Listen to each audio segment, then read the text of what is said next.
Modus baru Assalamualaikum warahmatullahi wabarakatuh. Dulur sahabatku sekalian, aktivis hak asasi manusia Haris Azhar dalam diskusi daring cross check dengan tajuk mengepung Rocky Gerung siapa untung pada Minggu 6 Agustus 2023 menilai ada modus baru mengekang kebebasan berekspresi dan berpendapat, yaitu kritik terhadap pejabat dianggap sebagai sebuah fitnah atau juga hinaan. Modus itu sudah berjalan beberapa tahun terakhir. Menurutnya banyak kritik kemudian direspon dengan cara itu dianggap sebagai fitnah atau dianggap sebagai hinaan. Begitu yang terjadi. Lalu dianggap itu sebagai sebuah berita bohong. Dulur, sungguh miris apabila kritik dianggap sebagai hinaan. Apalagi kritikan-kritikan tersebut kemudian malah dianggap sebagai berita bohong. Jadi ketika ada kritik muncul dari warga lalu dibahasakan sebagai atau ya dianggap sebagai sebuah kebohongan, ini yang cukup miris ya. Isi kritik dianggap sebagai sebuah kebohongan, lalu visual kritiknya dianggap sebagai sebuah fitnah. Jadi ada dua materinya dan juga visualnya kalau kita lihat ya.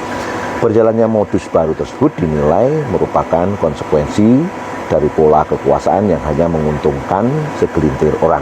Imbasnya kebijakan pemerintah yang berkuasa hanya menguntungkan segelintir orang dan juga merugikan masyarakat luas.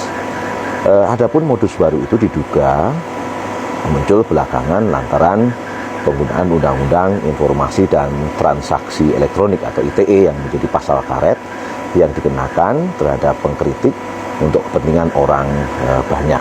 Itu poin-poin penting yang bisa kita catat, dan tentu kita berharap yang kritis atau berseberangan dengan pemerintah jangan dianggap sebagai musuh ya.